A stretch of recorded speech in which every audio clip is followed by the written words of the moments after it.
Hey everybody, welcome back to some rambles. I'm your host, Rhiannon. Today we are going to be rambling about a super fun tag that my friend Cortney over at Aries Witchcraft created, and it is called the Beauty and the Beast Tarot. So I'm going to try and knock this one out quickly because I know that it's hard to watch such long videos. So let's keep the rambling to a minimum, Rhiannon. Let's jump right into the first deck, which is my Belle deck. This deck is beautiful inside and out, and it would have to be my Light Seers. I absolutely adore this deck. And to me, inside and out means the guidebook as well as the cards. And you guys have probably heard me rave about this guidebook before, but especially the guidebook from the indie edition is just so good and so juicy, and the cards are just everything, and I just couldn't be without this deck. So good, so loving.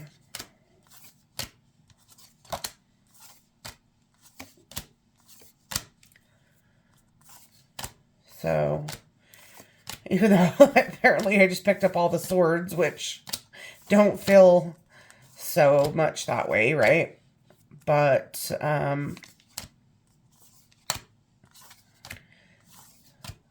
this deck has a gentle love. I mean, it's just able to deliver messages with so much compassion. So, yeah. Love everything about it. I love the backs. So my Belle deck, beautiful inside and out. And if I can get it back in the box. Chris Ann Light Seers. Now, number 2 is Show Me Your Tarot Library, which, of course, I love to do nothing more than that, but it is kind of a mess, so I'll just insert a little video here of my tarot library. Okay, so even though these are a complete mess right now, I have not had these shelves up for quite a year, and they're just overfloweth.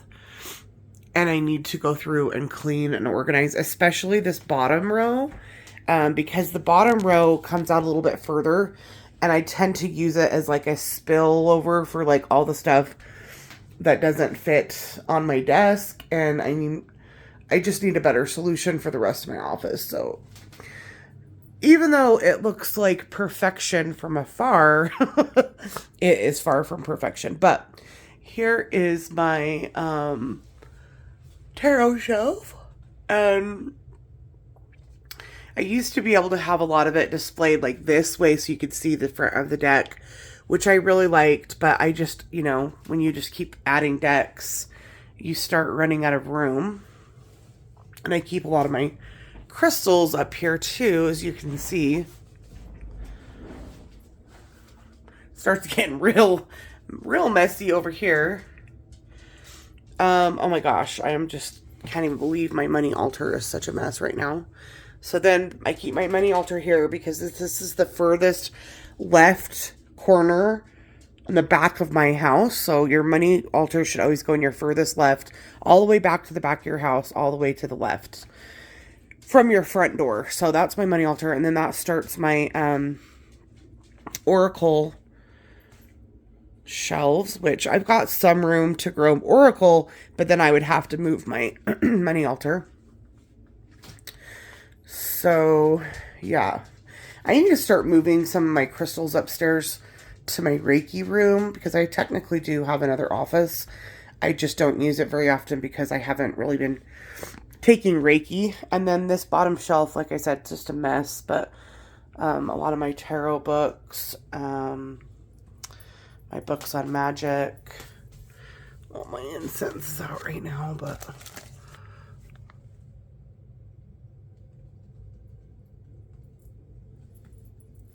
some of my books on herbs and some other things over here. And then other spiritual books This starts my astrology books. Pretty much astrology goes from about here to here. And then books on energy healing, Reiki, chakras, crystals, and my Egyptians. So yeah, that's my shelves. I did envision it going up a little bit higher and then having one of those ladders that would slide on it, and I still kind of do want that. I'm trying to talk my husband into it, but we'll see. Number 3, more than this provincial life. Show me a deck that inspires a dream life that I would like, fantasy or realistic. So for me, my dream has always been to go to India. And I remember the first time I seen this deck, the Sacred India. Now, not to be confused with, there's another one called, it's so similar. The name is so similar, but it has to be this one. And I know it was at a OOP for a while, but I think I seen some more copies of it. And I mean, I paid like $110 for it. And at the time, that was my most expensive deck. And I would just love to go to India. It's on my bucket list. Egypt's gone up a little bit. Like, if I had to choose right now between Egypt and India, I would probably choose Egypt. But I still want to go to India. So here's the inside of the box. I mean, just look how freaking gorgeous it is.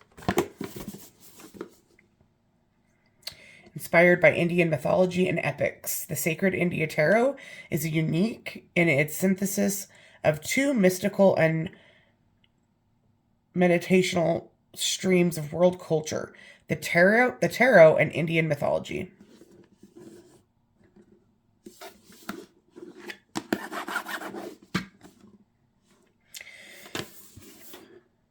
So got a nice juicy guidebook, which it needs because it's, you know, unless you're super familiar with the stories of the different Indian epics like the Upanishads, you will want to have a nice guidebook to go with it. Cardstock, nice and sturdy. Sorry guys, I probably should have had some coffee before I jumped into this today. Like, look at that tower. I'm pretty sure that's Shiva. So we have the Bodhisattva under the banyan tree. Right?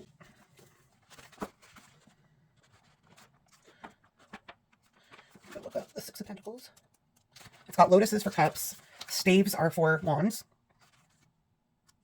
Okay, so the Six of Pentacles, enlightenment.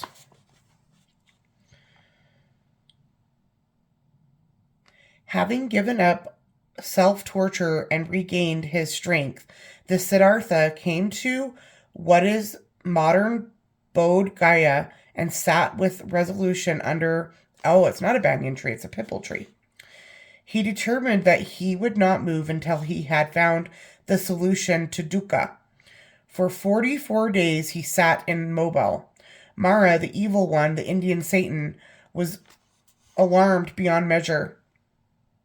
His sway over humanity was about to substantially weaken as he began assaulting the Sakmara, the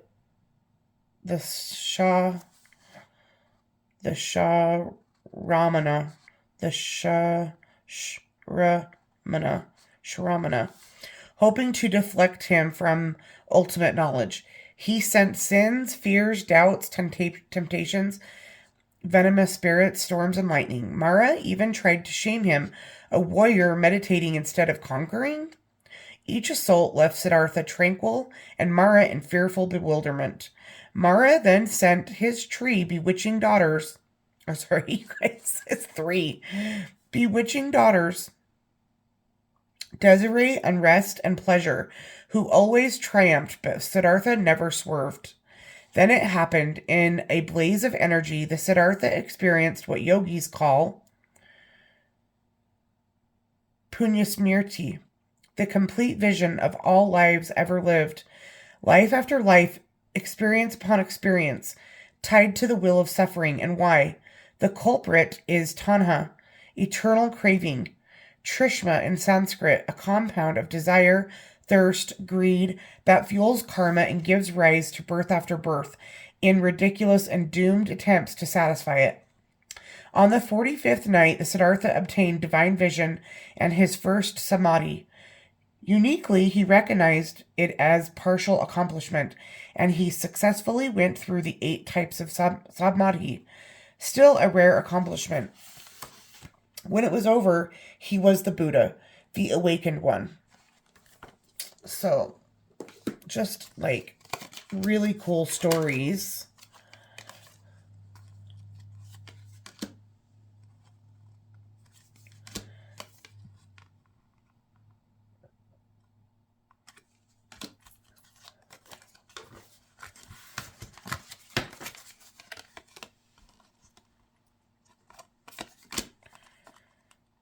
Like, look at that hermit.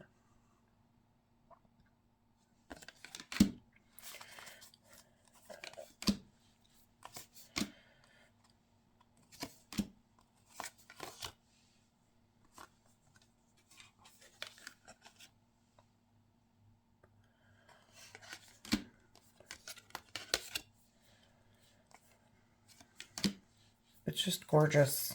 Absolutely gorgeous.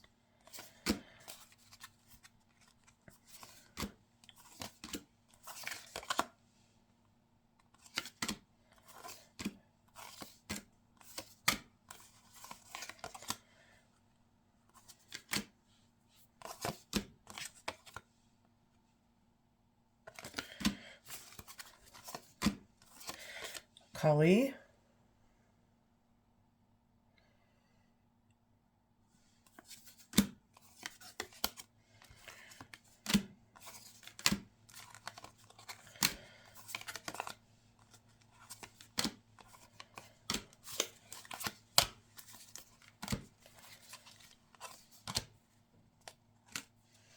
That world card. Which I believe that's Shiva. Normally there would be like a ring around him. This is like the statue that they have in front of the CERN Hadron Collider in Switzerland. But anyway, we won't go down that rabbit hole today. So that is my More Than This Provincial Life. Okay. Gustaun. So this is a deck that everyone around you flocked to, but you didn't really want it, or ended up giving the deck away, and why. Well, we'll talk about one that I gave away, which was the, I think it was the Myths and the Mermaids Oracle by Jasmine Beckett. It's the ones with the girls with the big sad eyes that kind of look like creepy Precious Moment dolls. I don't know. That art just doesn't at all resonate with me. I think it's a love it or hate it style of art. I know a lot of people that love it. And the person that won that giveaway, my friend Jamira, she loves it. She's a Scorpio, I believe, or a Cancer. But anyway, I think you need to be a water sign to really love that deck. So that was one that I gave away because I just could not get into it. But another one is this Oracle deck right here, which is the Mystical Shaman Oracle deck by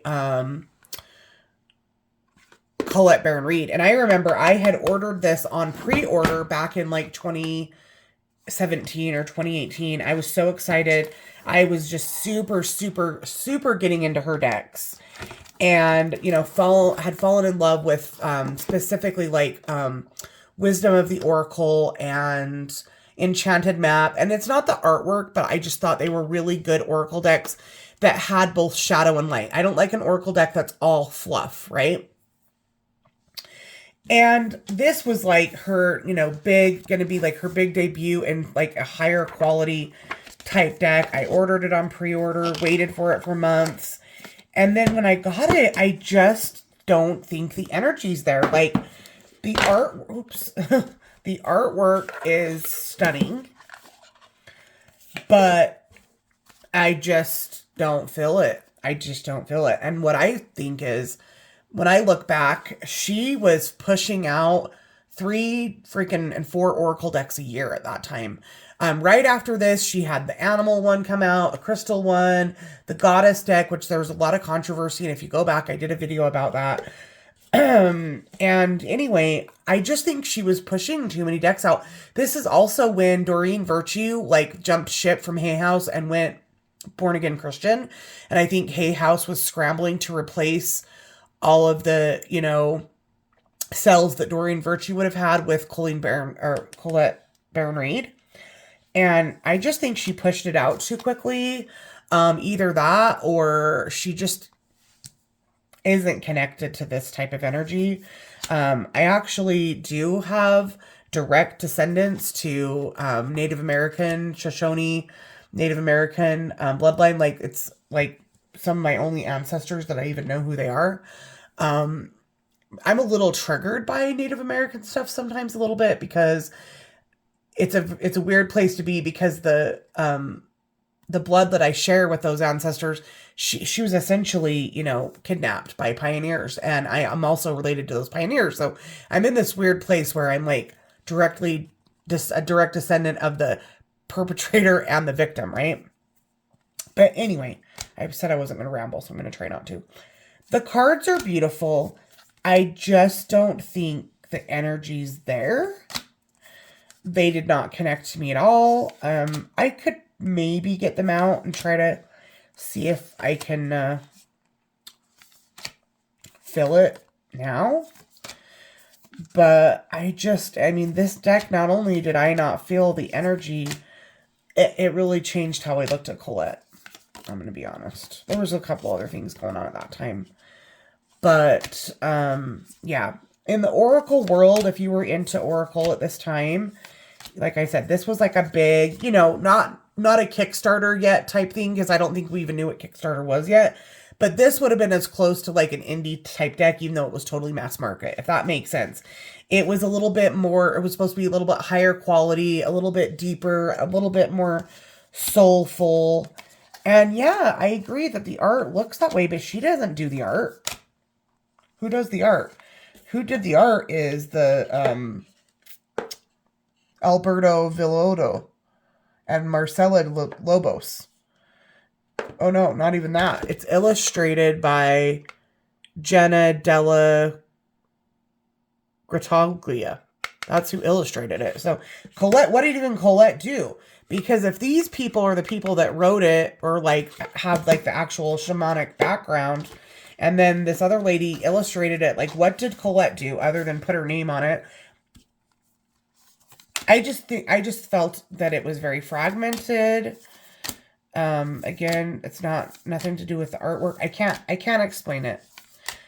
The energy is either there or it's not. And for me, this was not there. I thought about giving it away, but I was also like, well, I'll hang on to it and see if it ever comes around. I'll also admit that I think part of what I didn't love about it is I like to read Oracle very intuitively. If I want to jump into the guidebook, that's great, but I don't want to have to, you know?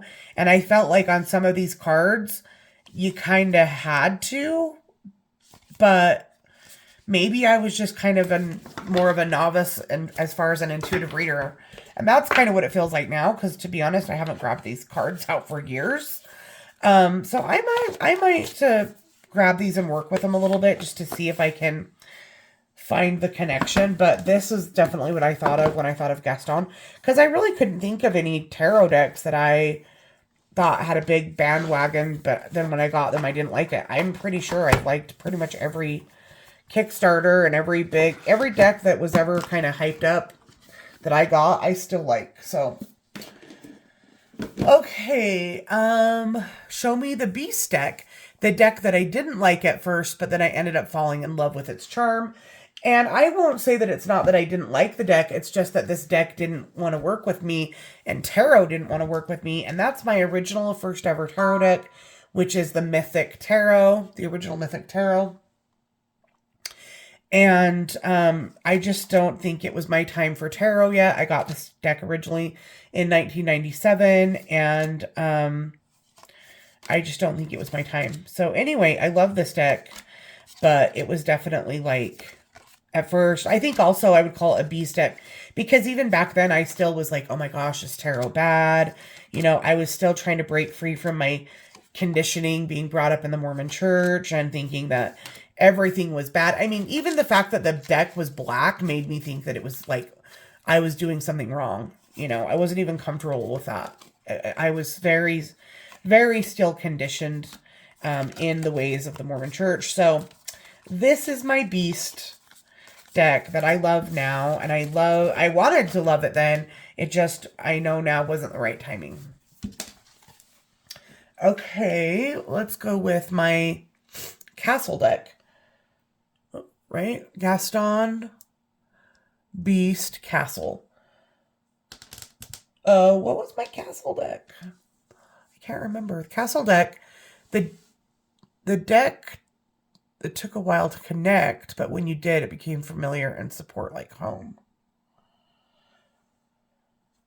I don't know. That's my chip deck. That's my Happily Ever After. That's my Maurice deck. I think I forgot to grab a castle deck. A deck that took me a while to connect with, but then it became familiar. That's kind of the same thing as I felt with Beast. Right? I didn't like it at first, but then I fell in love with it. I feel like 5 and 6 for me are about the same. So we'll just count the Mythic Tarot for 5 and 6. Okay, which takes us next to Chip. For my Chip deck, I chose this Belle Tarot. And I was a little harsh on this one too when I first got it. I do still think they could have gone a little bit. I still think they could have done a little bit more for some of the pips. But it's still just such a freaking cute deck. Like, look at that devil. I mean, come on. And the cardstock to me is a dream. Love the size of it. Love the backs of the cards. Like, it's so good. The major arcanas, I 100% love the major arcana cards in this deck. The pips could use a little work. Like, look at that letters. So if you do have a child that wants to learn tarot, I do think this would be a great starter deck. And then here's the little guidebook. It's a full color guidebook. Okay, so this I think is the 10 of Wands. What I didn't like about it is that first, it's not numbered, okay? So I might know that it's the 10 of Wands, but how is some kid that's just learning tarot supposed to know that? So I still will be a little bit harsh with it, but like, oh my God, look at that chariot. And this Wheel of Fortune is one of my favorite Wheel of Fortunes for all decks, not just kid decks, because this is technically my only kid deck. So here, 3 of Swords. Now that's easier to tell because you can see 1, 2, 3 feathers, right? But I still think that they should have been numbered. I shouldn't have to count all these sticks. Like with this one, do I count 1, 2, 3, 4, 5, 6? Like, I don't even know. Well, I don't even know what that is. Yeah, so that's the 6 of Wands. But I just don't think that's good for a beginner, honestly. I don't. Like, what's that? Is that a page card? Is that a king? Is that an ace of swords? You know? So the pips are disappointing in that way. But it's a beautiful deck. A really soft and safe deck for a beginner. But there's definitely still a lot to be desired. Like, again, what's that? Probably it's a court card, but who knows which one. 2 of Pentacles. 1, 2, 3, 4, 5 of Swords. 1, 2, 3, 4, 5, 6, 7, 8, 9 of Wands. Like, I shouldn't have to do that. But the major arcana are so cute. So that's my little chip deck. I also thought what would have been cute for a chip deck would have been, because you know how Chip has a chip. So maybe a deck that has like really super worn edges, or like you've loved it to death. You know what I mean? Like that might have been a cute option for Chip. But I think obviously child energy is good too. Innocence. Okay, show me the Maurice deck. This is the fatherly deck that helps me reinvent thoughts or perspectives. So, like Rochelle, I also chose a Thoth deck, but this is the Rosetta. And I actually didn't realize when I opened this, I probably could have added this to my Egyptian themed decks the other day. And I didn't. This deck comes with a cartouche, custom cartouche of your name. And then it gives you a little Egyptian alphabet. So that's my name. But this deck is so good. I love it. And the book is great as well. So this is the Rosetta Tarot. It is a Thoth deck. And it's just so divinely masculine and like feels strong and it feels grounded and it just makes me feel everything that a fatherly energy would want. I would want to feel from a fatherly energy. Here's the back of the deck.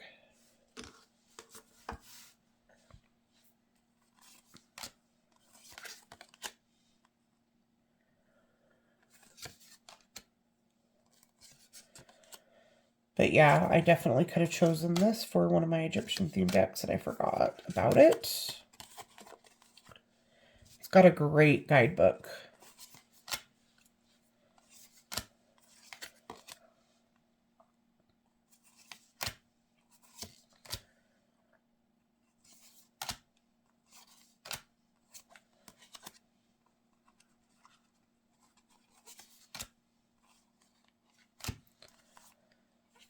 That one.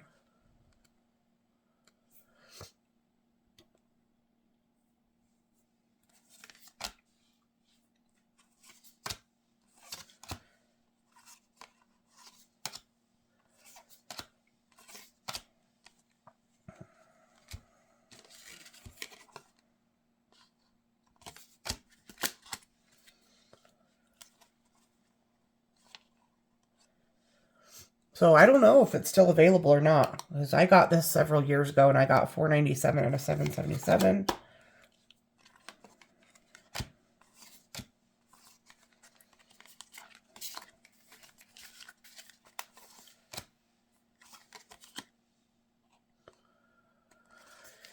So good.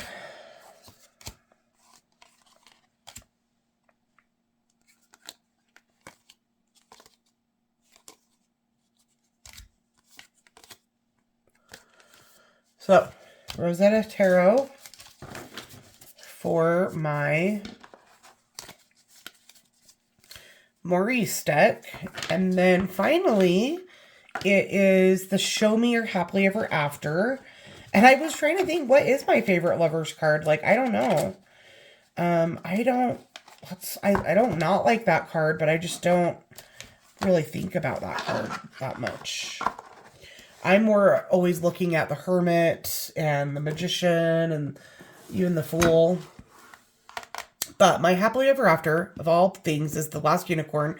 I remember watching this when I was a kid, just thinking what an epic love story it was. And it's just like such a ethereal, theme. I could have chose this for my provincial life deck too, but I just remember the love story and just thinking it was just such a good movie. If you're younger and you've never seen this movie, you've got to go watch The Last Unicorn. It's so freaking good. I remember just how much it scared me as a kid too. The bull, like right here, the devil that was like this big bull. He was so scary. But he loved her. He also was like obsessed, like loved the unicorn, right? This guy.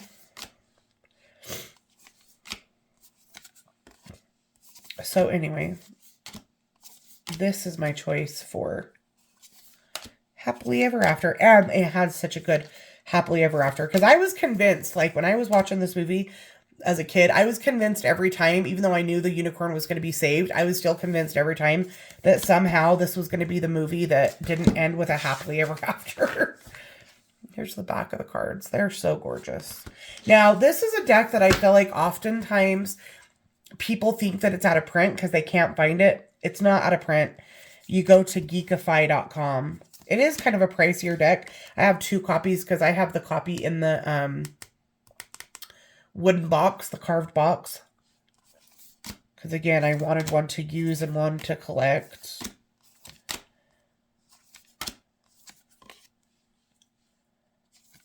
But this show is one of my favorite shows. That 9 of Cups makes me laugh. I just want to sing the song to you guys, but I'm not going to. Like, look at that 10 of Cups. And to me, Happily Ever After is definitely 10 of Cups, more so than the Lovers.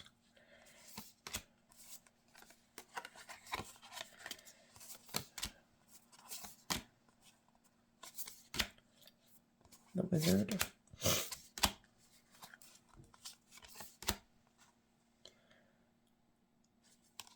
Crone. Look at that tree. Look, this is the Lovers, by the way. Isn't that funny?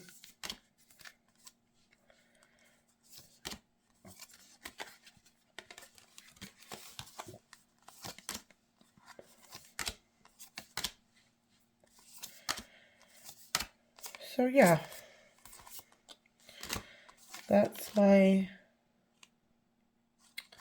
Happily Ever After. And what a fun tag, Courtney. She is so creative. I am not. So I love it when other people can use their, imaginations to help me get creative, since I'm just such a practical person most of the time.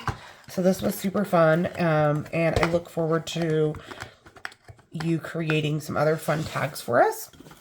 And until then, we'll see you guys next time. Bye-bye.